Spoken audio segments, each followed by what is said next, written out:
là.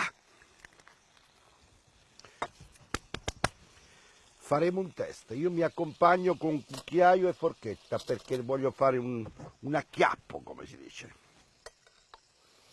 Un pezzettino di calamarina, calamarata, un pezzettino di guanciale, un pezzettino di tonno, mi piace più questo che è un po' arricchito di intruglio, un pezzettino di cipolla e faremo un test.